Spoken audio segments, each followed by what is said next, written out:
बिस्मिल्लाहिर्रहमानिर्रहीम। The topic of today's discussion is small bowel. आज small bowel के हम सारे कॉन्जेनिटल डिजीज़ के बारे में पढ़ेंगे और कंप्लीट करेंगे। स्मॉल बाउल के अंदर सबसे पहले आता है ड्यूडेनल एट्रेसिया। ड्यूडेनल एट्रेसिया में आपकी जो कॉन्जेनिटल फेलर होता है कि आपकी ड्यूडेनम जो है वो कैनलाइज नहीं कर पाती है और ये डाउन सिंड्रोम के साथ एसोसिएटेड होता है। जो क्लिनिकल फीचर्स होते हैं वो पॉलीहाइड्रामिनोज होंगे। वो मदर जिनको पॉलीहाइड्रामिनोज हो जाता है उनके बच्चों के ड्यूडेनल एट्रेसिया हो सकता है और इसमें स्टमक जो है वो डिस्टेंड कर जाता है और हमें ब्लाइंड लूप ऑफ ड्यूडेनम नज़र आता है जब हम, और डबल बबल साइनस को हम कहते हैं, और बिलियस वॉमिटिंग होगी कि जो उसका वॉमिटिस होगा वो बिलियस होगा ड्यूडेनल एट्रेसिया में। सेकेंड आता है Meckel's diverticulum. Meckel's diverticulum is a true diverticulum. इसमें जो आपकी बावल की तीनों लेयर्स होती हैं उनकी आउट पाउचिंग हो जाती है और ये होता है कि वाइटल एंड डक्ट जो होती है वो इन्वॉल्यूट नहीं करती है, जिसकी वजह से मैकल्स डायवर्टिकुलम डेवलप हो जाता है। इसमें रूल ऑफ टूज होता है, ये 2% पॉपुलेशन के अंदर हमें नजर आता है। मोस्ट कॉमन कॉन्जेनिटल एनोमली है ये GIT ट्रैक की। 2 इंचेस लॉन्ग होता है और ये इलियोसिकल वाल्व के 2 फीट के अंदर स्मॉल बाउल में लोकेटेड होता है। फर्स्ट ईयर्स ऑफ लाइफ में ये सिम्टम्स प्रेजेंट कर देता है, जिसमें पेशेंट ब्लीडिंग के साथ आता है क्योंकि आपकी हेट्रोफिक गैस्ट्रिक म्यूकोजा डेवलप हो जाती है मैकल्स डायवर्टिकुलम के अंदर। वॉल्वुलस के साथ आ सकता है, इंटुसिसेप्शन के साथ आ सकता है या फिर ऑब्स्ट्रक्शन हो सकती है। जब ऑब्स्ट्रक्शन होती है तो वैसे लगता है जैसे उसको अपेंडिसाइटिस हो गया है और ज़्यादातर ये एसिम्टोमेटिक ही होता है। और अक्सर ऐसा होता है कि पेशेंट को हम अपेंडिसाइटिस के लिए ऑपरेट कर रहे होते हैं तो पता चलता है कि इसको तो मैकल्स डायवर्टिकुलम था। अब वॉल्वुलस क्या होता है कि आपकी जो बावल होती है वो मेजेंट्री के ऊपर ट्विस्ट कर जाती है और इसमें आपकी ब्लड सप्लाई की ऑब्स्ट्रक्शन हो सकती है, फिर ब्लड सप्लाई की डिस्ट्रप्शन हो सकती है और अल्टीमेटली बावल का इन्फेक्शन हो सकता है। 2 तरह के वॉल्वुलस होते हैं, एक सिग्मॉइड कॉलोन का वॉल्वुलस होता है और एक आपका सीकम का वॉल्वुलस होता है। जो सीकम का वॉल्वुलस होता है वो यंग अडल्ट के अंदर होता है और जो सिग्मॉइड कॉलोन का होता है वो एल्डरली के अंदर कॉमन होता है। उसके बाद आती है इंटुसिसेप्शन। इंटुसिसेप्शन के अंदर आपकी जो बावल होती है ना उसको का जो डिस्टल प्रॉक्सिमल सेगमेंट होता है, ठीक है, इंटुसिसेप्शन के अंदर आपका जो बावल का जो प्रॉक्सिमल सेगमेंट होता है वो फॉरवर्ड मूव कर जाता है इनटू द डिस्टल सेगमेंट में, ठीक है। अब जो आपका टेलीस्कोपिक आपका जो फॉरवर्ड जो हुआ सेगमेंट होता है वो पेरिस्टालसिस की वजह से होता है और ऑब्स्ट्रक्शन और डिस्ट्रप्शन हो जाती है अल्टीमेटली ब्लड सप्लाई की आपकी बावल की और वहाँ पे इन्फेक्शन डेवलप हो जाएगा। अच्छा, अब बच्चों के अंदर जो होता है ना इसमें लिम्फॉइड हाइपरप्लेजिया हो जाता है रोटा वायरसेस की वजह से और टर्मिनल इलियम के अंदर होगा जो इंटरसेप्शन होगा और इंटरसेप्शन फिर आपका जो है ना वो टर्मिनल इलियम के अंदर जो इंटरसेप्शन डेवलप हो जाती है ज़्यादातर लिम्फॉइड हाइपरप्लेजिया की वजह से होती है जो कि रोटा वायरस की इन्फेक्शन की वजह से होता है और अल्टीमेटली फिर आपका इंटरसेप्शन लीडिंग टू सीकम के अंदर भी चला जाता है। टर्मिनल इलियम से इंटरसेप्ट करके सीकम में चला जाता है, प्रॉक्सिमल सेगमेंट डिस्टल सेगमेंट में चला जाता है। एडल्ट्स के अंदर अगर ट्यूमर होगा तो इंटरसेप्शन होती है। अब स्मॉल बावल में स्मॉल बावल जो होती है ना वो हाईली ससेप्टेबल होती है इस्केमिक इंजरी के लिए। अब यहाँ पे ना डबल बबल साइन शो किया हुआ है जो कि ड्यूडेनल एट्रेसिया को शो करता है कि हमें 2 बबल्स नजर आते हैं। उसके बाद मैकल्स डायवर्टिकल में शो किया हुआ है कि आपकी ये फिंगर लाइक प्रोजेक्शंस ही होती हैं जो डायवर्टिकुलम होती हैं और इसमें बेसिक ट्रू डायवर्टिकुलम वो होता है जिसमें एक सारी की सारी लेयर्स की आउट पाउचिंग हो जाती है और इन्फेक्शन आपका यहाँ पे शो किया हुआ है कि वॉल्वुलस की वजह से, ठीक है। अच्छा, अब आ जाएगा जो हमारे पास जो ट्रांसम्यूरल इन्फेक्शन होते हैं ना, ठीक है, वो होते हैं थ्रोम्बोसिस की वजह से या फिर एम्बोलिज्म की वजह से सुपीरियर मेसेंटेरिक आर्टरी की और या फिर मेसेंटेरिक वेन की थ्रोम्बोसिस की वजह से। अब यहाँ पे वही बताया कि जो स्मॉल बावल के इन्फेक्शन थे ना, स्मॉल बावल के इन्फेक्शन हमने पढ़ा कि स्मॉल बावल जो होती है वो हाईली ससेप्टेबल होती है इन्फेक्शन के लिए। अब जो इन्फेक्शन होते हैं एक ट्रांसम्यूरल हो सकते हैं और एक म्यूकोजल हो सकते हैं। जो ट्रांसम्यूरल होंगे ना वो तो हमेशा होते हैं कोई थ्रोम्बस या एम्बुलेंस की वजह से जो superior mesenteric SMA superior mesenteric artery के अंदर होता है या फिर मेसेंटेरिक वेन के अंदर कोई एम्बुलेंस या थ्रोम्बस होने की वजह से आपके जो है वो ट्रांसम्यूरल सारी की सारी लेयर्स की इन्फेक्शन हो जाते हैं। जो म्यूकोजल इन्फेक्शन होते हैं वो बहुत ज़्यादा, अगर आपका ब्लड प्रेशर लो हो गया है, मार्क्ड हाइपरटेंशन के अंदर आपकी जो गट की म्यूकोजा होती है उसमें इन्फेक्शन डेवलप हो जाती है। पेशेंट को पेट में दर्द होता है, ब्लडी डायरिया होता है, उसकी बावल साउंड जो है वो डिक्रीज हो जाती है। पेट में दर्द होगा, ब्लडी डायरिया आएगा, स्टूल में ब्लड आएगा और साथ जो है उसको बावल साउंड उसकी डिक्रीज हो जाती हैं। उसके बाद आती है लैक्टोज इंटॉलरेंस। अब लैक्टोज इंटॉलरेंस में ये मतलब होता है कि जो आपका जो लैक्टेज इंजाइम होती है जो कि आपके ब्रश बॉर्डर ऑफ एंटेरोसाइट्स के ऊपर प्रेजेंट होती है उसका फंक्शन डिक्रीज हो जाता है, ठीक है। जो ब्रश बॉर्डर आपका है एंटेरोसाइट्स का उसके ऊपर लैक्टेज इंजाइम होती है, लैक्टेज इंजाइम का फंक्शन डिक्रीज होने की वजह से पेशेंट्स को लैक्टोज इंटॉलरेंस डेवलप हो जाती है। जो लैक्टेज होती है ना नॉर्मली ब्रेक डाउन करती है लैक्टोज को ग्लूकोज और ग्लैक्टोज के अंदर, ठीक है। अब पेशेंट जो प्रेजेंट करता है उसका एब्डोमेन डिस्टेंड कर जाता है, डायरिया हो जाता है जब वो दूध पीता है और अनडाइजेस्टेड लैक्टोज की ऑस्मोटिकली एक्टिव भी होता है, ठीक है। अब अगर आप ऐसा अगर आपने लैक्टोज आपका डाइजेस्ट होकर ग्लूकोज और लैक्टोज में कन्वर्ट नहीं होगा तो लैक्टोज की वजह से डायरिया डेवलप हो जाता है। ऑस्मोटिक जो है वो ऑस्मोटिक डायूरेटिक कह लो के तौर पे एक्ट करता है। तो इसलिए इस तरह के पेशेंट को जब वो दूध पीते हैं तो उनको डायरिया हो जाता है और उनका पेट डिस्टेंड हो जाता है। डेफिशिएंसी इसकी कॉन्जेनिटल भी हो सकती है, जिसे हम ऑटोसोमल रिसेसिव कहते हैं। रेयरली ऑटोसोमल रिसेसिव होती है और एक्वायर्ड भी हो सकती है, जो कि लेट चाइल्डहुड में डेवलप हो जाती है। और टेम्परेरी डेफिशिएंसी भी हमें नजर आती है जब स्मॉल बाउल की इन्फेक्शन हो जाती है, ठीक है।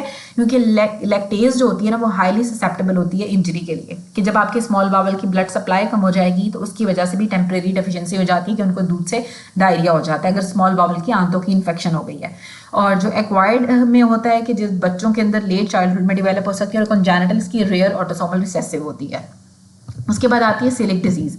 सीलिक डिजीज जो होती है ना, इसमें बेसिकली आपकी इम्यून मीडिएटेड डैमेज होता है आपके स्मॉल बाउल के विलाय का ग्लूटेन के एक्सपोजर की वजह से, ठीक है। इम्यून मीडिएटेड डैमेज और आपकी स्मॉल बाउल का के विलाय का ग्लूटेन के एक्सपोजर की वजह से, और HLA-DQ2 और HLA-DQ8 के साथ एसोसिएटेड होती है, ठीक है। HLA-DQ2 और DQ8 के साथ एसोसिएटेड होती है। इसमें आपकी ग्लूटेन के एक्सपोजर की वजह से आपका इम्यून मीडिएटेड डैमेज होता है आपकी स्मॉल बाउल का।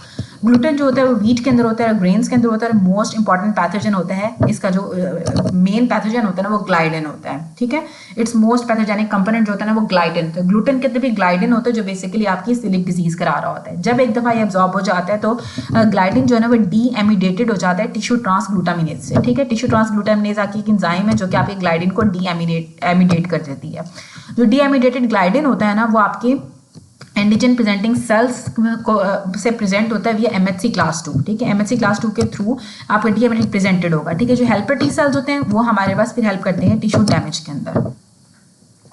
इसमें क्या हुआ कि जो जब एब्जॉर्ब हो गया तो आपका ग्लाइडिन डीएमिडेट कर जाता है टिश्यू ट्रांसग्लूटामिनेज से, और जब टिश्यू ट्रांसग्लूटामिनेज से डीएमिडेटेड ग्लाइडिन जो होता है वो antigen presenting cells AP cells अपने MHC क्लास 2 मॉलिक्यूल्स को यूज करते हुए उसको प्रेजेंट करते हैं, और हेल्पर टी सेल्स फिर आपका टिश्यू डैमेज कराते हैं। बच्चे जो प्रेजेंट करते हैं ना उनको क्या होगा, उनका एब्डोमेन डिस्टेंड कर जाता है, डायरिया होता है, फेलियर टू थ्राइव, ठीक है। उनसे मतलब वो बहुत ज़्यादा वीक हो जाएंगे, डायरिया हो जाएगा, पेट उनका डिस्टेंड कर जाता है।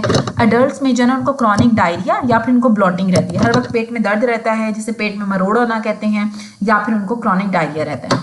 अब इसमें क्या होगा, स्मॉल हर्पीस की तरह के हमें वेजिकल्स भी नजर आते हैं जो कि स्किन के ऊपर हो जाते हैं, इसे हम कहते हैं डर्मेटाइटिस हर्पेटिफॉर्मिस, क्योंकि आपकी IgA की डेपोजिशन हो जाती है आपके डर्मल पेपिला के अंदर, और ये जब आप ग्लूटेन फ्री डाइट यूज करते हो तो ये रिजॉल्व भी हो जाती है, ठीक है। अब स्किन के ऊपर ना आपको इस तरह के हर्पीस की तरह के वेजिकल्स नजर आना शुरू हो जाएंगे, क्योंकि इसे हम कहते हैं डर्मेटाइटिस हर्पेटिफॉर्मिस, ठीक है। ये डर्मेटाइटिस है जो हर्पेटिफॉर्मिस की तरह का होता है, जो जिसमें बेसिकली IgA की डेपोजिशन हो जाती है डर्मल पेपिला के अंदर सीलिक डिजीज वाले पेशेंट्स के अंदर, और जब आप ग्लूटेन फ्री डाइट लेते हो तो फिर ये रिजॉल्व भी हो जाता है। अब लेबोरेटरी फाइंडिंग्स के अंदर हमें IgA एंटीबॉडीज मिलती हैं अगेंस्ट एंडोमाइजियम, टिश्यू ट्रांसग्लूटामिनेज मिलती है, और ग्लाइडिन मिलता है, ठीक है। जो IgG एंटीबॉडीज होती हैं वो भी प्रेजेंट हो सकती हैं और वो डायग्नोसिस में हेल्प करती हैं उन पेशेंट्स के अंदर जिनको IgA की डेफिशिएंसी होती है, या फिर इंक्रीज इंसिडेंस होता है कि IgA डेफिशिएंसी सीन इन, ठीक है, increase incidence of IgA deficiency in coeliac disease, ठीक है। जो IgA की डेफिशिएंसी में अक्सर सीलिक डिजीज वाले पेशेंट्स के अंदर मिलती है। जो मेन चीज़ होती है उसके लिए हम ड्यूडेनम की बायोप्सी कराते हैं, ठीक है। इसमें हमें विलाय फ्लैट नजर आते हैं, हाइपरप्लेजिया नजर आता है क्रिप्स का, और इप का इंक्रीज इंट्रा एपिथेलियल लिम्फोसाइट्स, ठीक है। एपिथेलियम के अंदर आपके लिम्फोसाइट्स ज़्यादा हो जाते हैं, क्रिप्स का हाइपरप्लेजिया हो जाता है, और विलाय आपके फ्लैट हो जाते हैं। डैमेज इसका मोस्ट प्रोमिनेंट होता है ड्यूडेनम के अंदर, जिजनम के अंदर इलियम का लेस इन्वॉल्व करते हैं, ठीक है। डैमेज जो मोस्ट प्रोमिनेंट जो इन्वॉल्व करती है ना वो आपके ड्यूडेनम को इन्वॉल्व करती है, जिजनम और इलियम इतने ज़्यादा इन्वॉल्व नहीं होते हैं, ठीक है। अब IG एंटीबॉडीज हमें मिलती है अगेंस्ट एंडोमाइजियम, टिश्यू ट्रांसग्लूटामिनेज, और ग्लाइडिन के अगेंस्ट हमें IgA एंटीबॉडीज मिलती हैं। IgG एंटीबॉडीज तब हमें मिलेंगी जब आपकी IgA की डेफिशिएंसी होती है। अब आते हैं हमारे पास ड्यूडेनल बायोप्सी हम कराते हैं जिसमें विलाय आपके बिल्कुल फ्लैट्स हो जाते हैं, क्रिप्स का हाइपरप्लेजिया हो जाता है, इंट्रा एपिथेलियल लिम्फोसाइट्स ज़्यादा हो जाते हैं, और ज़्यादातर ये अफेक्ट करती है ड्यूडेनम को जो आपकी सीलिक डिजीज होती है। इलियम और जिजनम लेस इन्वॉल्व होती हैं। अब इसके सिम्टम्स में सबसे पहले हम क्या करते हैं, ग्लूटेन फ्री डाइट देंगे। ग्लूटेन फ्री डाइट देंगे तो उसके सिम्टम्स ठीक हो जाते हैं। स्मॉल बावल का कार्सिनोमा और जो टी सेल लिम्फोमा जो होते हैं वो लेट कॉम्प्लिकेशंस होती हैं, जो कि रिफ्रैक्टरी या फिर अगर आपका अच्छा डाइट कंट्रोल नहीं है फिर भी डेवलप हो सकती हैं रिफ्रैक्टरी डिजीज के अंदर, कि स्मॉल बावल का कार्सिनोमा हो सकता है या फिर टी सेल्स का लिम्फोमा हो सकता है। ठीक है, ये फ्लैटेंड विलाय शो किए हैं कि विलाय आपके फ्लैट हो गए हैं, और ये नॉर्मल विलाय यहाँ पे शो किया हुआ है। इसमें क्या होता है, विलाय आपके फ्लैट हो जाते हैं सीलिक डिजीज के अंदर, और क्रिप्ट्स का हाइपरप्लेजिया हो जाता है, और साथ हमें इंट्राएपिथेलियल लिम्फोसाइट्स मिलते हैं। अब आता है ट्रॉपिकल स्प्रू। ट्रॉपिकल स्प्रू में स्मॉल बावल के विलाय का डैमेज होता है अननोन ऑर्गेनिज्म से, इसकी वजह से मेल एब्जॉर्प्शन डेवलप हो जाती है। ठीक है, स्मॉल बावल के विलाय का डैमेज होगा अननोन ऑर्गेनिज्म से। ये भी सिलिक डिजीज की तरह ही होता है, लेकिन इसमें क्या होता है, ट्रॉपिकल रीजन्स के अंदर होता है, सेरिबियन रीजन्स में होगा, कोई ना कोई इन्फेक्शियस डायरिया के बाद डेवलप होता है, और एंटीबायोटिक्स को ये रिस्पॉन्ड करता है। अब इसमें एंटीबायोटिक्स दोगे पेशेंट ठीक हो जाएगा, क्योंकि ये इन्फेक्शन की वजह से आपको ट्रॉपिकल स्प्रू होता है, किसी न किसी अननोन ऑर्गेनिज्म की वजह से होता है जो आपकी बावल को डैमेज कर रहा होता है। डैमेज इसका ये ज़्यादा अफेक्ट करता है जेजुनम और इलियम को, क्योंकि secondary vitamin B12 and folate deficiency भी हो सकती है, और ड्यूडेनम इसकी लेस कॉमनली इन्वॉल्व होती है। अब जो सिलिक डिजीज थी वो आपके ड्यूडेनम को ज़्यादा इन्वॉल्व कर रही थी, लेकिन जो ट्रॉपिकल स्प्रू होता है वो आपके जेजुनम और इलियम को ज़्यादा इन्वॉल्व करता है, और इसमें आपको इन्फेक्शियस डायरिया के बाद होता है, किसी ना किसी एजेंट कोई ना कोई ऑर्गेनिज्म होता है जो कि आपकी बावल को डैमेज करता है, आपके स्मॉल बावल के विलाय जो होते हैं वो डैमेज हो जाते हैं।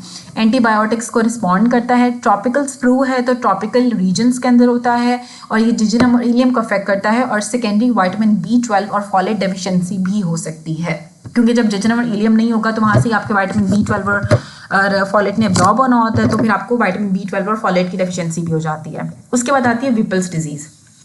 अब विपल्स डिजीज़ क्या होती है? जो विपल्स डिजीज़ होती है ना, इसमें आपका सिस्टेमिक टिश्यू डैमेज होता है मैक्रोफेजेस से, जो कि आपके liquidated with trypanosoma whipplei organism involve होता है। ये partially destroyed organisms are present in macrophage lysosomes. ठीक है, पास पॉजिटिव होते हैं ये। ठीक है, पास एंटीजन के लिए पॉजिटिव होता है। सिस्टेमिक टिश्यू डैमेज होता है बाय मैक्रोफेजेस। ठीक है, ऐसे मैक्रोफेजेस जिनके अंदर हमारे पास ट्रोफिरिमा, ठीक है, ट्रोफेरिमा विप्लाई एक ऑर्गेनिज्म होता है जो आपके मैक्रोफेजेस को इन्फेक्ट करता है, और फिर जो पार्शियली डिस्ट्रॉयड ऑर्गेनिज्म जो आपके मैक्रोफेजेस के अंदर मैक्रोफेजेस लाइसोसोम्स के अंदर प्रेजेंट होते हैं, पास पॉजिटिव होता है, और मैक्रोफेजेस लोडेड जो आपकी ट्रॉफीरेमा विप्लाई ऑर्गेनिज्म जो होता है आपका सिस्टेमिक टिश्यू डैमेज कराता है विपल्स डिजीज में। ट्रॉफीरेमा विप्लाई ऑर्गेनिज्म मैक्रोफेजेस से लोडेड होगा, मैक्रोफेजेस के अंदर ट्रॉफीरेमा विप्लाई ऑर्गेनिज्म होता है जो कि आपके सिस्टेमिक टिश्यू डैमेज कराता है, और जो पार्शली डैमेज्ड और डिस्ट्रॉयड ऑर्गेनिजम्स होते हैं वो आपके मैक्रोफेज लाइसोसोम्स के अंदर हमें नजर आते हैं, तो ये पास पॉजिटिव होता है। जो क्लासिकल साइट होती है इन्वॉल्वमेंट की, आपकी स्मॉल बावल का लेमिना प्रोप्रिया को इन्वॉल्व करता है। मैक्रोफेजेस आपके लैक्टियल्स को कंप्रेस कर देते हैं। काइलोमाइक्रोन्स को हम ट्रांसफर नहीं कर सकते हैं फ्रॉम एंटेरोसाइट्स टू लिम्फेटिक्स। ठीक है, और इसकी वजह से आपको फैट की मेल एब्जॉर्प्शन और स्टिएटोरिया हो जाता है। अदर कॉमन साइट्स जो होती है इन्वॉल्वमेंट की, वो साइनोवियम ऑफ द जॉइंट्स, आर्थराइटिस कराता है, कार्डिक इन्वॉल्वमेंट, लिम्फ नोड्स और CNS। विपल्स डिजीज के अंदर बेसिकली क्या होता है, ट्रॉफीरेमा विप्लाई ऑर्गेनिज्म होता है जो कि आपके मैक्रोफेजेस के अंदर होता है, जो आपकी सिस्टेमिक टिश्यू डैमेज कराता है, पास पॉजिटिव होता है। स्मॉल बावल की लेमिना प्रोप्रिया को अफेक्ट करता है। मैक्रोफेजेस आपके लैक्टियल्स को कंप्रेस कर देते हैं। काइलोमाइक्रोन्स आपके एंटेरोसाइट्स से लिम्फेटिक्स के अंदर नहीं जा पाते हैं। पेशेंट को फैट मेल एब्जॉर्प्शन और स्टिएटोरिया हो जाता है। कॉमन साइट्स इन्वॉल्व होती हैं इसमें, साइनोवियम ऑफ जॉइंट्स हो सकता है, आर्थराइटिस कराता है, हार्ट की इन्वॉल्वमेंट होती है, हार्ट वाल्व्स की इन्वॉल्वमेंट होती है, लिम्फ नोड्स को इन्वॉल्व करता है, और CNS को इन्वॉल्व करता है। उसके बाद आता है ए बीटा लाइपोप्रोटीनीमिया। ये ऑटोसोमल रिसेसिव डेफिशिएंसी होती है एपोलाइपोप्रोटीन्स B8 एंड B100 की, B48 एंड B100 की। एपोलाइपोप्रोटीन्स ए बीटा लाइपोप्रोटीनीमिया। ठीक है, आपकी जो एपोलाइपोप्रोटीन्स B48 होती है और जो B100 होती है, इसकी ऑटोसोमल रिसेसिव डेफिशिएंसी होती है। इसकी वजह से मेल एब्जॉर्प्शन हो जाती है, और प्लाज्मा के अंदर VLDL और LDL आपका एब्सेंट हो जाता है, जिसके लिए हमें एपोलाइपोप्रोटीन B100 चाहिए होती है। मेल एब्जॉर्प्शन में क्या होगा, आपकी डिफेक्टिव काइलोमाइक्रोन्स की फॉर्मेशन होती है, क्योंकि काइलोमाइक्रोन्स के लिए आपको B48 की ज़रूरत होती है। ठीक है, एपोलाइपोप्रोटीन B48 नहीं बनती है, एपोलाइपोप्रोटीन B100 की डेफिशिएंसी हो जाती है, जो कि ऑटोसोमल रिसेसिव होती है ए बीटा लाइपोप्रोटीनीमिया में। जब एपोलाइपोप्रोटीन 48 नहीं होगी तो काइलोमाइक्रोन्स नहीं बनते हैं, तो आपकी मेल एब्जॉर्प्शन हो जाती है, और आपके प्लाज्मा के अंदर VLDL very low density lipoproteins और लो डेंसिटी लाइपोप्रोटीन्स जो होती हैं B100 इसके लिए हमें चाहिए होता है, वो भी नहीं होती है, तो उनकी भी डेफिशिएंसी हो जाती है। उसके बाद आते हैं कार्सिनॉइड ट्यूमर।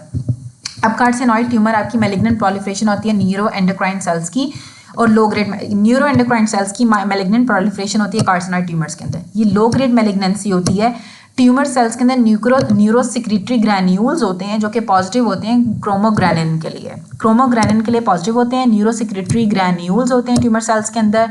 ये कहीं पे भी हो सकता है अलॉन्ग द गट, लेकिन स्मॉल बावल इसकी मोस्ट कॉमन साइट होती है। इसमें सब म्यूकोजल पॉलिप लाइक नोड्यूल बन जाता है। म्यूकोजा के नीचे सब म्यूकोजा में आपके पॉलिप की तरह का एक नोड्यूल बन जाता है और ज़्यादातर सेरोटोनिन को सिक्रीट करता है। जो सेरोटोनिन होती है वो रिलीज होती है पोर्टल सर्कुलेशन के अंदर और लिवर से मेटाबोलाइज हो जाती है मोनोअमीन ऑक्सीडेज से इनटू 5-HIAA के अंदर। जो 5-HIAA होता है वो फिर यूरिन के अंदर एक्सक्रीट हो जाता है।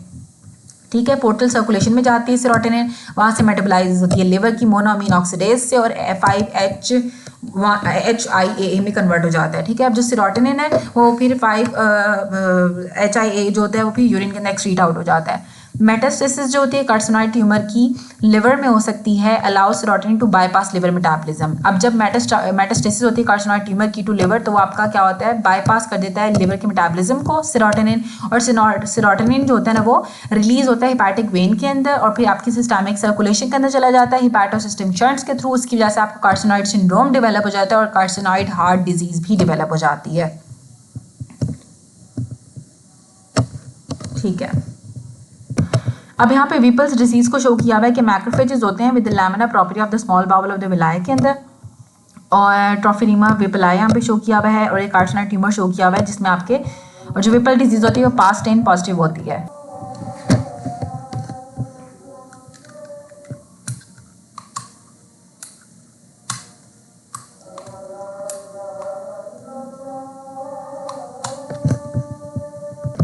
ओके, सो जो सेरोटोनिन होता है ना वो आपकी हिपैटिक वेन के अंदर चला जाता है। हिपैटिक वेन से आपके सिस्टमिक सर्कुलेशन से आपके सिस्टमिक सर्कुलेशन के अंदर चला जाता है हिपैटोसिस्टमिक शंट्स के थ्रू, और अल्टीमेटली आपको कार्सिनॉइड सिंड्रोम या फिर कार्सिनॉइड हार्ट डिजीज डेवलप हो जाती है। अब जो कार्सिनॉइड सिंड्रोम होता है ना इसमें आपको क्या क्या होता है, ब्रोंकोस्पैज्म होता है। अब कार्सिनॉइड सिंड्रोम क्या था, अब बेसिकली जो कार्सिनॉइड सिंड्रोम है ना वो हमने पढ़ा कि कार्सिनॉइड ट्यूमर्स आप क्रोमोग्रेनिन के लिए पॉजिटिव होती हैं। एक ये बात हमने याद रखनी, क्योंकि जो ट्यूमर सेल्स होते हैं उनके अंदर न्यूरोसिक्रीटरी ग्रैन्यूल्स होते हैं। साथ जो होते हैं स्मॉल बाउल को सबसे ज़्यादा इन्वॉल्व करता है, और इसमें हमें जो है वो सब म्यूकोजा के अंदर ना पॉलिप लाइक नोड्यूल नजर आता है। मेनली ये सेरोटोनिन को सिक्रीट करता है, और सेरोटोनिन की वजह से ही हमें कार्सिनॉइड सिंड्रोम होता है, क्योंकि सेरोटोनिन आपकी सर्कुलेशन के अंदर डायरेक्टली चला जाता है। नॉर्मली तो जो लिवर की जो एंजाइम्स होती है ना मोनोअमीन ऑक्सीडेज, उसको 5-HIAA के अंदर कन्वर्ट कर देती हैं और वो एक्सक्रीट हो जाता है यूरिन के अंदर, आपके ब्लड के अंदर नहीं जा पाता। लेकिन जब आपका कार्सिनॉइड ट्यूमर की मेटास्टेसिस हो जाती है ना लिवर के अंदर, तो फिर वो जो सेरोटोनिन होता है वो लिवर का जो मेटाबॉलिज्म होता है उसको बाईपास कर जाता है, और सेरोटोनिन डायरेक्टली आपकी हिपैटिक वेन के अंदर चला जाता है और फिर सिस्टमिक सर्कुलेशन के अंदर चला जाता है हिपैटोसिस्टमिक शंट के थ्रू, और आपको कार्सिनॉइड सिंड्रोम कराता है। अब जो कार्सिनॉइड सिंड्रोम होता है इसमें आपको ब्रोंकोस्पैज्म हो जाता है, आपका सांस घुटेगा, आपका आपके जो ब्रोंक्यूल्स हैं उनमें स्पैज्म हो जाता है, साथ आपको डायरिया हो जाता है, फ्लशिंग ऑफ स्किन होती है। सिम्टम्स जो होती हैं वो अगर आप अल्कोहल ले रहे हो या इमोशनल स्ट्रेस में ट्रिगर्ड हो जाते हैं, और क्योंकि जो अल्कोहल होता है और जो इमोशनल स्ट्रेस होता है ना वो आपके मजीद सेरोटोनिन की रिलीज कराता है ट्यूमर से। जब आप स्ट्रेस में होते हो तो उसके अंदर आपके कार्सिनॉइड सिंड्रोम के सिम्टम्स और बढ़ जाते हैं। जो कार्सिनॉइड हार्ट डिजीज होती है जिसमें आपका राइट साइडेड वाल्व की फाइब्रोसिस हो जाती है, क्योंकि कोलेजन ज़्यादा हो जाता है, इसकी वजह से ट्राइकस्पिड रीगर्जिटेशन डेवलप हो जाती है और पल्मोनरी वाल्व की स्टेनोसिस हो जाती है। और लेफ्ट साइडेड वाल्वुलर लीजन्स हमें ज़्यादातर नज़र नहीं आते हैं, क्योंकि मोनोअमीन ऑक्सीडेजेस आपको हमें लंग्स के अंदर होती हैं, वो मेटाबोलाइज कर देती हैं सेरोटोनिन को लंग्स में। ठीक है, तो राइट साइडेड वाल्वुलर फाइब्रोसिस होती है सेरोटोनिन की वजह से या कार्सिनॉइड हार्ट डिजीज के अंदर, क्योंकि और वहाँ पे कोलेजन ज़्यादा हो जाता है, तो ट्राइकस्पिड रीगर्जिटेशन हो जाती है, पल्मोनरी वाल्व की स्टेनोसिस हो जाएगी। और लेफ्ट साइडेड वाल्वुलर लीजन्स हमें इसलिए नहीं मिलते हैं क्योंकि लंग के अंदर आपकी मोनोअमीन ऑक्सीडेजेस होती हैं और वो सेरोटोनिन को मेटाबोलाइज कर देती हैं। उसके बाद हम पढ़ते हैं अपेंडिक्स। अपेंडिक्स के अंदर एक इंपॉर्टेंट चीज़ है, that is acute appendicitis. Acute appendicitis में एक्यूट इन्फ्लामेशन होती है आपके अपेंडिक्स की, और मोस्ट कॉमन कॉज है एक्यूट एब्डोमेन की। और इसमें ज़्यादातर जो ऑब्स्ट्रक्शन हो सकती है अपेंडिक्स की लिम्फॉइड हाइपरप्लेजिया से बच्चों के अंदर, या फिर आपको कोई फीकलित हो सकता है एडल्ट्स के अंदर कि कोई आपका स्टूल का ही कोई स्टूल के अंदर कोई आपका स्टूल आपका फंस जाता है, ऑब्स्ट्रक्ट कर जाता है एडल्ट्स के अंदर, और बच्चों के अंदर लिम्फॉइड हाइपरप्लेजिया हो जाता है। पेशेंट को पेरी अम्बिलिकल पेन हो सकता है, फीवर होगा, नोजिया होगा, पेन जो है वो लोकलाइज करते हैं right lower quadrant McBurney point के अंदर, ठीक है। एम्ब्लाइकस के अराउंड उसको पेन हो सकता है, ठीक है, बुखार हो जाएगा, वॉमिटिंग होगी, साथ उसका जो पेन होता है ना वो आपके राइट लोअर क्वाड्रेंट में भी हो सकता है, ठीक है, राइट लोअर क्वाड्रेंट में पेन होगा, और पेरी अम्बिलिकल पेन भी होता है अपेंडिसाइटिस में। रप्चर की वजह से आपको पेरिटोनाइटिस डेवलप हो जाता है जिसमें पेशेंट गार्ड करता है, और साथ हमें रिबाउंड टेंडिनेस भी हमें मिलती है। पेरी अपेंडिसियल एब्सेस बन जाती है जो कि कॉमन कॉम्प्लिकेशन होती है, ठीक है, अपेंडिक्स के अराउंड एब्सेस बन जाती है जो एक्यूट अपेंडिसाइटिस की कॉमन कॉम्प्लिकेशन है, पेरी अपेंडिसियल एब्सेस। उसके बाद इन्फ्लामेटरी बाउल डिजीज आती है। अब इन्फ्लामेटरी बाउल डिजीज आपकी क्रॉनिक रिलैप्सिंग इन्फ्लामेशन होती है बाउल की, ठीक है, बहुत लंबे अरसे तक रहती है और बार बार आपकी बाउल में इन्फेक्शन होती रहती है। ये एबनॉर्मल इम्यून रिस्पॉन्स होता है आपके एंटेरिक फ्लोरा का। ज़्यादातर ये यंग वुमेन के अंदर होती है, टीन्स टू 30s में होती है, और recurrent bout of bloody diarrhoea और एब्डोमिनल पेन, बार बार उसको स्टूल के अंदर ब्लड आता है और साथ उसके पेट में दर्द होता है। वेस्ट के अंदर ज़्यादा कॉमन है, पार्टिकुलरली कॉकेशियंस के अंदर या फिर ईस्टर्न यूरोपियन ज्यूज के अंदर कॉमन होती है। इसे हम डायग्नोसिस ऑफ एक्सक्लूजन करते हैं, ठीक है, क्योंकि सिम्टम्स होते हैं इसके वो मिमिक करते हैं other causes of bowel inflammation के भी, जो इन्फ्लामेटरी बाउल डिजीज होती है। अब इसकी दो टाइप्स होती हैं, एक अल्सरेटिव कोलाइटिस होती है, क्रॉन्स डिजीज होती है, इसकी डायग्नोसिस ऑफ एक्सक्लूजन हम करते हैं। अगर कुछ और नहीं है तो फिर इसको हम इन्फ्लामेटरी बाउल डिजीज कहते हैं, और ये वुमेन्स को अफेक्ट करती है, क्लासिकली यंग फीमेल्स को अफेक्ट करती है टीन से 30s में। उनको बार बार ब्लडी डायरिया होगा और साथ पेट में दर्द होता है। अब कॉलम के अंदर आती है हर्शस्प्रिंग डिजीज, ठीक है। अब जो हर्शस्प्रिंग डिजीज होती है ना, पहले मैं आपको इसका जो है वो टेबल बता देती हूँ, क्रॉनिक अल्सरेटिव कोलाइटिस और क्रॉन्स डिजीज का, फिर हम हर्शस्प्रिंग डिजीज करते हैं। अब अल्सरेटिव कोलाइटिस और क्रॉन्स डिजीज में सबसे पहले अल्सरेटिव कोलाइटिस आ जाएगा, दूसरा आता है क्रॉन्स डिजीज। जो अल्सरेटिव कोलाइटिस होती है वो आपके सिर्फ म्यूकोजा और सब म्यूकोजा को इन्वॉल्व करती है। जो क्रॉन्स डिजीज होती है वो फुल थिकनेस इन्फ्लामेशन कराती है और नाइफ लाइक फीचर्स हमें नजर आते हैं, नाइफ की तरह के फीचर्स नजर आते हैं हमें क्रॉन्स डिजीज के अंदर। और जो अल्सरेटिव कोलाइटिस होती है वो सिर्फ म्यूकोजा और सब म्यूकोजा को इन्वॉल्व करती है। अल्सरेटिव कोलाइटिस आपका रेक्टम के अंदर होता है और एक्सटेंड करता है proximally up to the caecum, ठीक है, और इन्वॉल्वमेंट इसकी कॉन्टिन्यूअस होती है, रेक्टम से स्टार्ट होगा और फिर आपका अपवर्ड एक्सटेंड करता है, प्रॉक्सिमली एक्सटेंड करता है, और बाकी सारा जीआईटी आपका अनअफेक्टेड रहता है। जो क्रॉन्स डिजीज होती है वो एनीवेयर हो सकती है, वो माउथ से लेके एनस तक कहीं पे भी हो सकती है। इसमें हमें स्किप लियंस नजर आते हैं, और टर्मिनल इलियम जो होती है ना वो सबसे ज़्यादा इन्वॉल्व होती है, और रेक्टम जो होती है ना इसकी लीस्ट कॉमन इन्वॉल्व होती है। रेक्टम सबसे कम होगी, टर्मिनल इलियम सबसे ज़्यादा होगी, और माउथ से लेके एनस तक कहीं पे भी हो सकती है जो क्रॉन्स डिजीज़ है। जो अल्सरेटिव कोलाइटिस है वो आपके सिर्फ रेक्टम में होता है, कॉन्टिन्यूस लीयंस होते हैं, और बाकी सारा जीआईटी अफेक्टेड नहीं होता है, और रेक्टम से ही एक्सटेंड करती है टुवर्ड्स सीकम, और आपकी ज़्यादातर लार्ज बाउल को ही इन्वॉल्व करती है अल्सरेटिव कोलाइटिस। इसमें आपको लेफ्ट लोअर क्वाड्रेंट पेन होता है रेक्टम की वजह से, और साथ आपको ब्लडी डायरिया होगा। जो क्रॉन्स डिजीजेस में आपको राइट लोअर क्वाड्रेंट में पेन होता है क्योंकि आपकी टर्मिनल इलियम ज़्यादा इन्वॉल्व होती है, और इसमें नॉन ब्लडी डायरिया होगा, ठीक है। तो क्रॉन्स डिजीज में आपको ब्लड नहीं आता स्टूल के अंदर। इन्फ्लामेशन होती है आपकी अल्सरेटिव कोलाइटिस में, क्रिप्स की एब्सेस बन जाती हैं और साथ हमें न्यूट्रोफिल्स नजर आते हैं, ठीक है। और जो क्रॉन्स डिजीज है इसमें हमें लिम्फॉइड एग्रीगेट्स नजर आते हैं, साथ ग्रैनुलोमास बन जाते हैं 40% केसेस के अंदर। क्रॉन्स में ग्रैनुलोमा और अल्सरेटिव कोलाइटिस में न्यूट्रोफिल्स और साथ क्रिप्स की एब्सेस बन जाती हैं। अल्सरेटिव कोलाइटिस में सूडो पॉलिप्स बन जाते हैं, हॉस्ट्रा का लॉस हो जाता है, और लेड पाइप की तरह का साइन हमें इमेजिंग के ऊपर मिलता है। और जो क्रॉन्स डिजीज है इसमें कोबल स्टोन अपीयरेंस आती है म्यूकोजा की, क्रीपिंग फैट हमें स्ट्रिक्चर्स में मिलते हैं, स्ट्रिंग साइन हमें नजर आता है इमेजिंग के ऊपर, स्ट्रिंग साइन हमें नजर आता है क्रॉन्स डिजीज के अंदर, और लेड पाइप हमें नजर आता है अल्सरेटिव कोलाइटिस में। अल्सरेटिव कोलाइटिस में सूडो पॉलिप्स और हॉस्ट्रा का लॉस हो जाता है, और जो क्रॉन्स डिजीज है इसमें कोबल स्टोन अपीयरेंस आती है, क्रीपिंग फैट और स्ट्रिक्चर्स हमें मिलते हैं। कॉम्प्लिकेशंस में अल्सरेटिव कोलाइटिस के टॉक्सिक मेगाकोलोन हो सकता है या कार्सिनोमा डेवलप हो सकता है, और ये डिपेंड करता है कितना आपका कोलोन इन्वॉल्व हुआ है और ड्यूरेशन ऑफ डिजीज के ऊपर भी। Generally not a concern until the greater than 10 years of disease. अगर आपको 10 साल से कम हुए हैं तो फिर कार्सिनोमा के चांसेस नहीं होते हैं।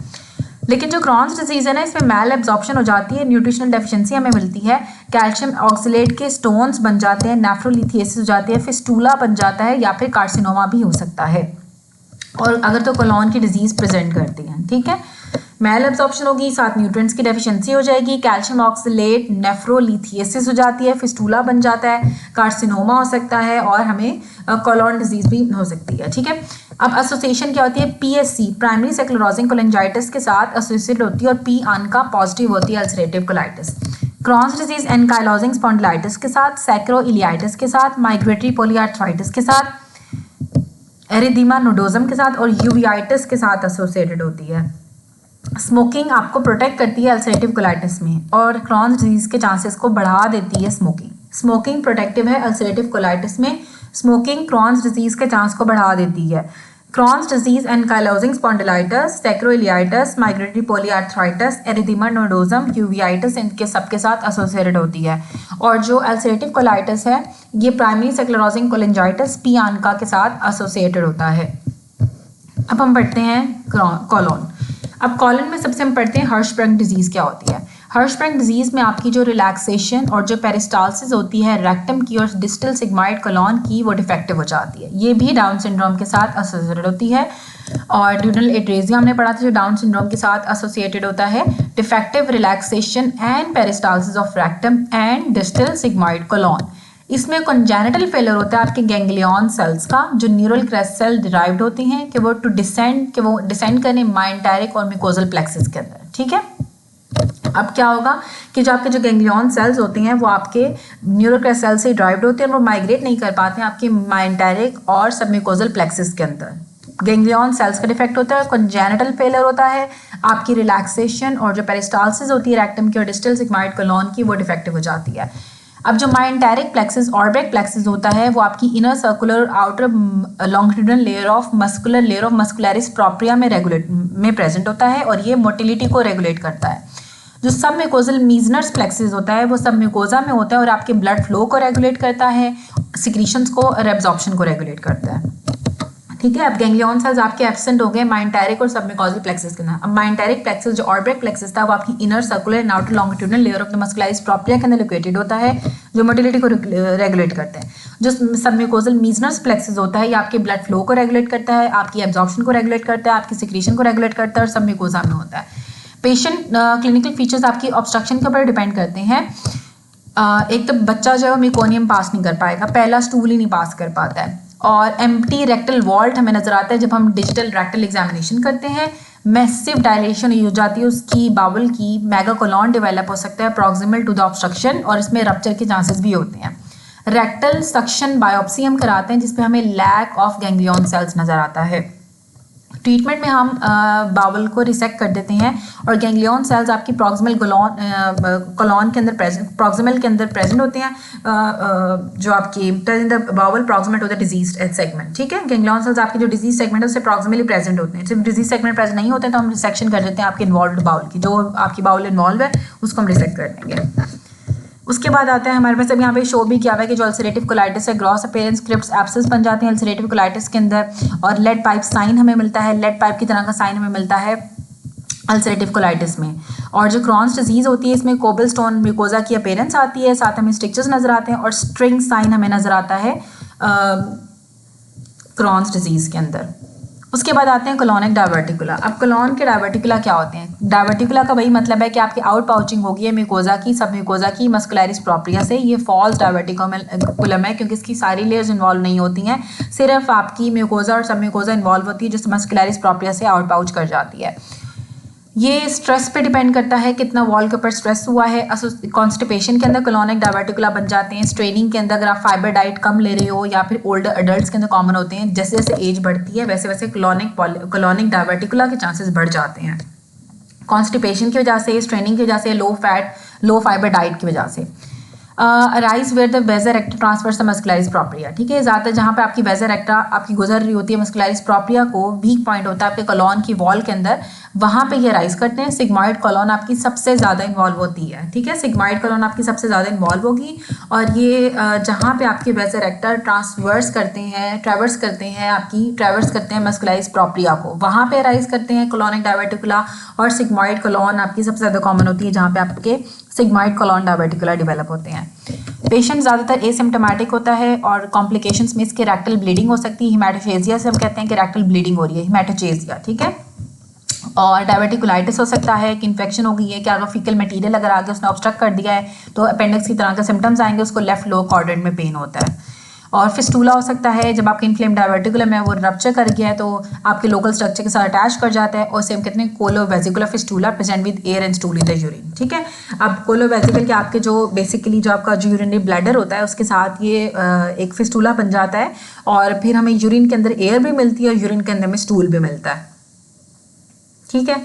अब कॉलोनिक डायवर्टिकुला ओल्ड एज के अंदर डेवलप हो रहा था, कॉन्स्टिपेशन, स्ट्रेनिंग या लो फाइबर डाइट की वजह से डेवलप हो जाते हैं। फॉल्स डायवर्टिकुलम होता है क्योंकि म्यूकोजा और सब म्यूकोजा की आउट पाउचिंग होती है मस्कुलरिस प्रोप्रिया से, और जहाँ पे वेजर एक्टा ट्रैवर्स कर रही होती है आपके मस्कुलरिस प्रोप्रिया को, वीक पॉइंट होता है, वहाँ पे ये डेवलप होता है। सिग्मॉइड कॉलोन सबसे ज़्यादा इन्वॉल्व होती है, ज़्यादातर एसिम्प्टोमेटिक होता है, रेक्टल ब्लीडिंग हो सकती है, इसे हिमेटोचेजिया कहते हैं। डायवर्टिकुलाइटिस हो सकता है अगर कोई फीकल मटीरियल इसके अंदर आके फंस गया है, लेकिन इसमें लेफ्ट लोअर क्वाड्रेंट में पेन होता है। फिस्टूला बन सकता है जब आपका डायवर्टिकुलम रप्चर कर जाएगा तो जो आपके लोकल स्ट्रक्चर्स होते हैं उनके साथ अटैच कर जाता है, और जब आपके वेजिकल कोलोवेसिकल फिस्टूला बन जाता है जिसमें हमें यूरिन के अंदर हमें स्टूल भी मिलता है और एयर भी मिलती है।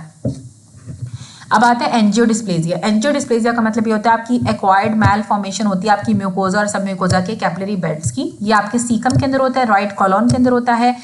वो हाई वॉल टेंशन की वजह से इसमें हिमेटोचेजिया होता है ओल्डर एडल्ट्स के अंदर, कि उनको रेक्टल ब्लीडिंग स्टार्ट हो जाती है एंजियोडिस्प्लेजिया वाले पेशेंट्स के अंदर, क्योंकि म्यूकोजा और सब म्यूकोजा के जो कैपिलरी बेड्स होते हैं उनकी एक्वायर्ड मैल फॉर्मेशन हो जाती है, आपकी सीकम और राइट कॉलोन को इन्वॉल्व करता है।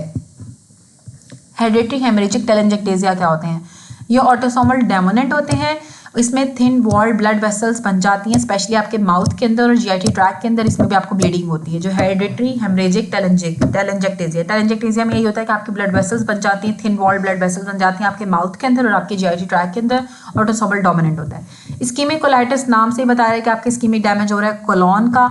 ज़्यादातर हमारे पास ये स्प्लेनिक फ्लेक्चर पे होता है जो वाटरशेड एरिया होता है सुपीरियर मेसेंटेरिक आर्टरी का, और एथरोस्क्लेरोसिस जब हो जाती है सुपीरियर मेसेंटेरिक आर्टरी की, जो मोस्ट कॉमन कॉज है, इसमें आपको खाने के बाद पेट में दर्द होता है, साथ पेशेंट को वेट लॉस होगा, इन्फेक्शन हो सकती है और उसकी वजह से पेन हो सकता है और ब्लडी डायरिया हो जाता है, ठीक है। इस्कीमिक कोलाइटिस आपका ज़्यादातर स्प्लेनिक फ्लेक्चर के ऊपर होता है जो आपका वाटरशेड एरिया होता है सुपीरियर मेसेंटेरिक आर्टरी का। एथरोस्क्लेरोसिस हो जाती है आपकी सुपीरियर मेसेंटेरिक आर्टरी की, जो मोस्ट कॉमन कॉज है, आपको खाने के बाद पेट में दर्द होता है, वेट लॉस होगा पेशेंट को, साथ इन्फेक्शन हो सकती है जिसकी वजह से पेन और ब्लडी डायरिया होगा। अब आता है इरिटेबल बाउल सिंड्रोम, ठीक है। अच्छा, इरिटेबल बाउल सिंड्रोम में रिलैप्सिंग एब्डोमिनल पेन होगा, साथ ब्लॉटिंग, फ्लैचुलेंस और बाउल हैबिट चेंज हो जाती है, कभी डायरिया होता है, कभी कॉन्स्टिपेशन होता है, ठीक है। और ये इंप्रूव कर जाता है डेफिकेशन के साथ। हमें मिडिल एज्ड फीमेल्स के अंदर में ज़्यादातर हमें इरिटेबल बाउल सिंड्रोम हमें मिलता है। इसमें आपकी जो इंटेस्टाइन की मोटिलिटी होती है वो डिस्टर्ब हो जाती है, कोई आइडेंटिफाइबल पैथोलॉजिकल चेंजेस नहीं होते हैं। इंक्रीज डाइटरी फाइबर जो होता है ना वो आपको इंप्रूव कर देता है इसको, ठीक है। इरिटेबल बाउल सिंड्रोम में क्या होगा कि आपके ऑल्टरनेटिंग बाउल हैबिट्स हो जाती हैं, कभी आपको डायरिया होता है, कभी आपको कॉन्स्टिपेशन होती है, और डेफिकेशन से ये इंप्रूव कर जाता है। मिडिल एज्ड वुमेन के अंदर ज़्यादा कॉमन होता है, आपकी इंटेस्टाइन की मोटिलिटी डिस्टर्ब हो जाती है और इसमें डाइटरी फाइबर अगर आप ज़्यादा लोगे तो ठीक हो जाता है। अब ये हेरेडिटरी हेमरेजिक टेलेंजेक्टेजिया यहाँ पे शो किए हुए हैं कि इस तरह से उनके जो है ना वो म्यूकोजल लीयंस, उनको ब्लड वेसल्स बन जाते हैं, उसको पेशेंट ब्लीडिंग के साथ प्रेजेंट करते हैं हेरेडिटरी हेमरेजिक टेलेंजेक्टेजिया में, जो कि ऑटोसोमल डोमिनेंट था।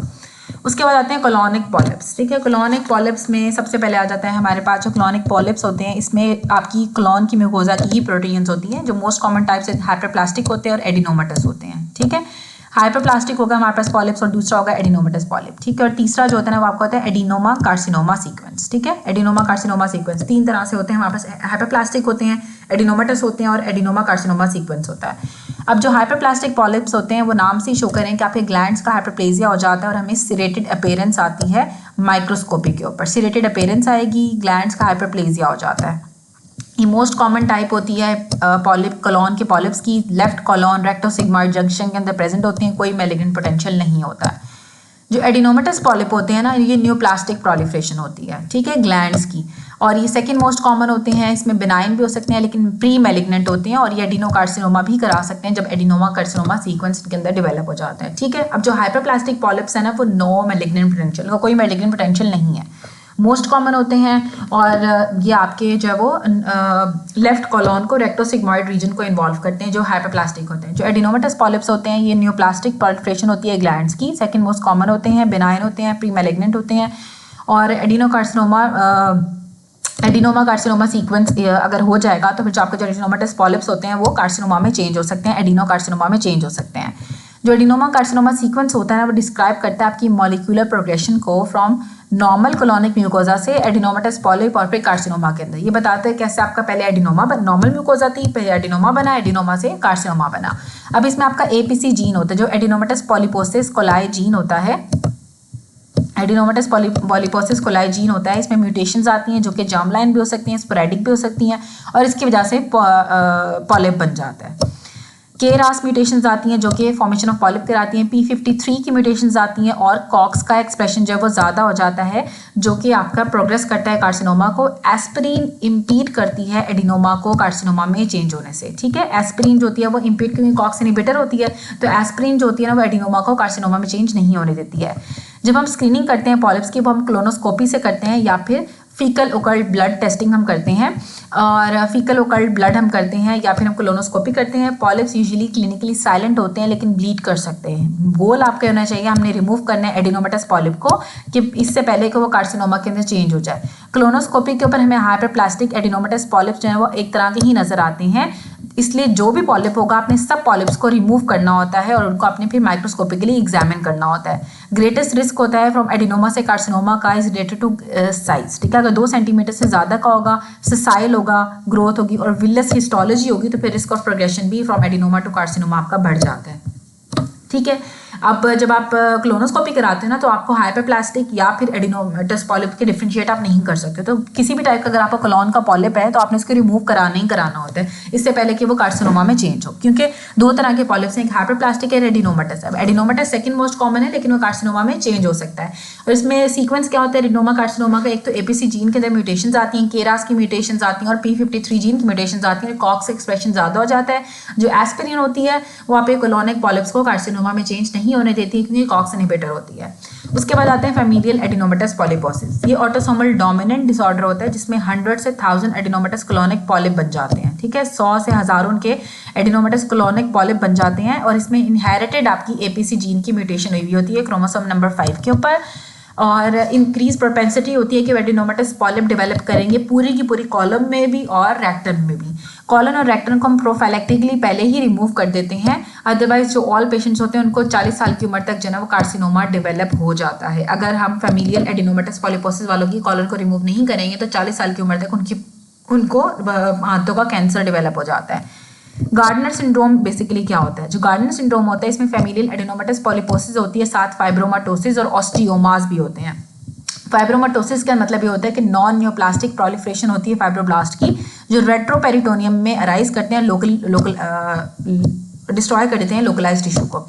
ऑस्टियोमास आपके बिनाइन ट्यूमर्स होते हैं बोन के, जो कि स्कल के अंदर अराइज करते हैं, ठीक है। अब गार्डनर सिंड्रोम के अंदर आपको ऑस्टियोमास होंगे जो स्कल के अंदर अराइज करते हैं, और साथ आपको फाइब्रोमाटोसिस होती है जो आपकी पेरिपेरिटोनियम रेट्रोपेरिटोनियम के अंदर आपके अराइज करती है और आपके लोकल टिश्यू को डिस्ट्रॉय कर देती है। और फैमिलियल एडिनोमेटस पॉलिपोसिस एक आपके ऑटोसोमल डोमिनेंट डिसऑर्डर होता है, जिसमें 100 से लेकर हज़ारों पॉलिप्स बन जाते हैं एडिनोमेटस पॉलिप कॉलन के अंदर भी, रेक्टम में भी। तो इस तरह के पेशेंट के हम पहले ही कॉलन और रेक्टम को रिमूव कर देते हैं, नहीं तो 40 साल की उम्र तक उनको कैंसर हो ही जाता है। अब आते हैं जुवेनाइल पॉलिप्स, ठीक है। जुवेनाइल पॉलिप्स आपके क्या होते हैं? जुवेनाइल पॉलिप्स में सबसे पहले आ जाता है हमारे पास sporadic hamartomas benign polyp that arise in the children, ठीक है। अब जुवेनाइल पॉलिप्स में क्या होंगे? हिमाटोमस बिनाइन पॉलिप होते हैं जो कि बच्चों के अंदर अराइज करते हैं, 5 साल से कम उम्र के बच्चे होते हैं। यूजुअली इनका एक ही रेक्टल पॉलिप होता है जो कि प्रोलैप्स कर जाता है और फिर ब्लीड करता है। जुवेनाइल पॉलिपोसिस में आपको मल्टीपल जुवेनाइल पॉलिप्स हमें नजर आते हैं स्टमक के अंदर और कॉलन के अंदर, और large number of juvenile polyps increase risk करते हैं कार्सिनोमा का। अगर जुवेनाइल पॉलिप्स ज़्यादा होंगे तो फिर आपका कार्सिनोमा का चांस भी बढ़ जाता है। उसके बाद आता है पियर्स जैगर सिंड्रोम। इसमें हिमाटोमस बेनाइन पॉलिप्स ही बनते हैं पूरी की पूरे जीआईटी ट्रैक के अंदर और म्यूकोकुटेनियस हाइपर पिगमेंटेशन हो जाती है, ठीक है। फ्रैक्टल्स की तरह के स्पॉट बन जाते हैं लिप्स के ऊपर, ऑरल म्यूकोजा में, जेनिटल स्किन के ऊपर, और ये ऑटोसोमल डोमिनेंट डिसऑर्डर होता है। इसमें इंक्रीज रिस्क होता है कोलोरेक्टल कार्सिनोमा का, ब्रेस्ट कार्सिनोमा का और गायनेकोलॉजिकल कैंसर्स का।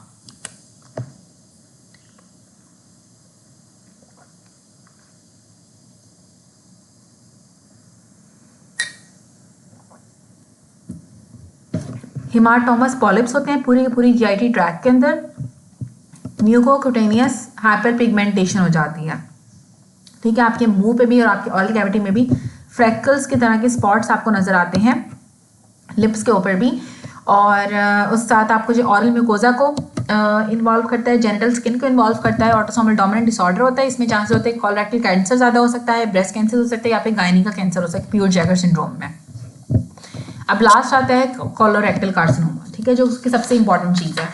कोलोरेक्टल कार्सिनोमा में आता है हमारे पास, कार्सिनोमा अराइज करता है आपकी कोलॉन और रेक्टम की म्यूकोजा से, ठीक है। कोलॉन या फिर रेक्टम से अराइज करता है। थर्ड मोस्ट कॉमन कैंसर है और third most common cause of death भी है कैंसर रिलेटेड डेथ की, ठीक है। ये 60 to 70 ईयर्स ऑफ एज में होता है, 60 से 70 साल के लोगों के अंदर होता है।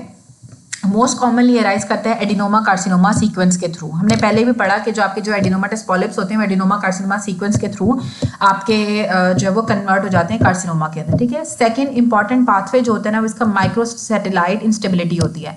जो माइक्रोसैटेलाइट्स होते हैं ना वो रिपीटिंग सीक्वेंस होते हैं नॉन कोडिंग डीएनए के, और इंटीग्रिटी ऑफ द सीक्वेंस होती है वो मेंटेन्ड होती है जब सेल डिवीजन होती है, ठीक है। इनस्टेबिलिटी की वजह से आपका डिफेक्टिव डीएनए कॉपी मैकेनिज्म बनता है, डीएनए मिसमैच रिपेयर एंजाइम्स आपकी डिफेक्टिव हो जाती हैं। Hereditary non polyposis colorectal carcinoma is due to inherited mutations, ठीक है, in the DNA mismatch repair jeans.